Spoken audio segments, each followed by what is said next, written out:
पश्चिम महाराष्ट्र आणि कोकण यांच्यातील अंतर कमी करणारा आणि पर्यटन विकासाला नवी दिशा देणारा तापोळा येथील भव्य केबल स्टे ब्रिज आता पूर्णत्वाच्या मार्गावर आहे। सातारा जिल्ह्यातील महाबळेश्वर तालुक्यातील तापोळा आणि रत्नागिरी जिल्ह्यातील खेड तालुक्याला थेट जोडणाऱ्या या महत्त्वाकांक्षी प्रकल्पाचं काम आता अंतिम टप्प्यात आलं असून जानेवारी 2027 पर्यंत हा पूल वाहतुकीसाठी खुला होण्याची शक्यता आहे। या पुलासोबत दोन्ही जिल्ह्यांना जोडणाऱ्या रस्त्यांची कामं देखील युद्धपातळीवर सुरू आहेत।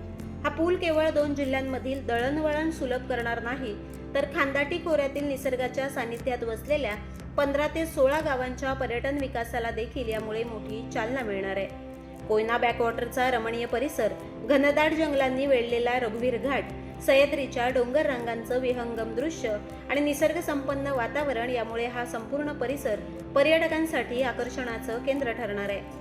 महाबळेश्वरकडे जाण्यासाठी आंबेनळी घाट आणि भोर मार्गे वरंधा घाट हे सध्याचे प्रमुख मार्ग असले तरी देखील तापोळा मार्गे निर्माण होणारा हा नवा पर्याय अधिक सोयीस्कर आणि निसर्गरम्य ठरणार असल्याने पर्यटकांची पसंती मिळण्याची अपेक्षा व्यक्त केली जाते।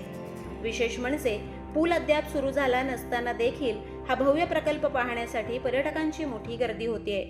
विकास, पर्यटन आणि आर्थिक प्रगतीचा नवा अध्याय लिहिणारा हा केबल स्टे ब्रिज कोकण आणि पश्चिम महाराष्ट्रातील संपर्क व्यवस्थेला नवी उंची देणारा ठरणार आहे। इथला खेडमधला रघुवीर घाट, तिथले खेकडे हे आम्ही फक्त यूट्यूबवरच पाहिले होते, तर आता ते आम्हाला प्रत्यक्षात बघण्यात येणार आहेत। तर हा पूल जो झाला आहे त्याच्यामुळे हे सगळं निसर्ग सौंदर्य वाढण्यात ह्या पुलानेही भर घातली आहे। वेळेची बचत होईल, इथले एम्प्लॉयमेंट वाढेल आणि हे आता प्रत्यक्ष सगळ्यांनाही बघता येईल। त्यामुळे खूपच छान प्रकल्प तयार झालेला आहे। आता हा जो नवीन पूल आहे त्याचा आम्हाला खूप उत्सुकता आहे, कारण की इथे आम्ही पर्यटनाला महाबळेश्वर पर्यंत नेहमीच यायचो, पण त्याच्या पुढे पहिल्यांदाच आलो आणि इथून आम्हाला सगळे आता व्याघ्र प्रकल्प आहे तिथे आम्हाला जाता येईल, गोव्याला जाता येईल, कोकणात जाता येईल आणि खूप वेळ वाचणार आहे आमचा। ह्याच्यासाठी आम्हाला खूप खूप आनंद होत आहे। आम्ही ऍक्च्युली पुण्यावरून आलो, आम्हाला हे ऐकलं की हा जो नवीन पूल बांधणार आहे आणि ह्यांनी पुणे काय मुंबईवरनं डायरेक्ट म्हणजे कोकण इकडनं गोवा आणि खाली इतकं सरळ आणि मस्त रस्ता होणार आहे आणि मिनिमम 1 ते 1.5 तास वाचता आहे रस्त्याचं काम बाकी। आणि मुख्य म्हणजे आम्हाला असं वाटतं की ह्या एरियामध्ये डेव्हलपमेंट आणि टुरिझमचा पोटेन्शियल म्हणजे हा खूपच छान होणार आणि आमचं असं मत आहे की हे झाल्यावर आपल्या या भागाचं लोकांचं एम्प्लॉयमेंट आणि बाकीचं स्टेट ऑफ लिव्हिंग हा वर जाणारच आहे, इकॉनॉमीवर फायदा होणार आहे।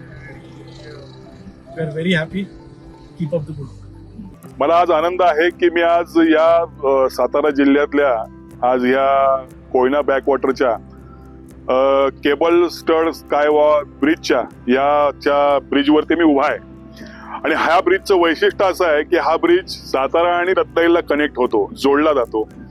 आज ह्या ब्रिजमुळे माझा खेड तालुका पर्यटन दृष्ट्या पुढे जाणार आहे। त्याच पद्धतीचे दळणवळण देखील या ब्रिजमुळे पूर्ण होणार आहे। आमचे भाजी व्यापारी असतील, आमचे इतर व्यापारी असतील, याच ब्रिजचा वापर करून आपला व्यवसाय ते पुढे नेऊ शकतात।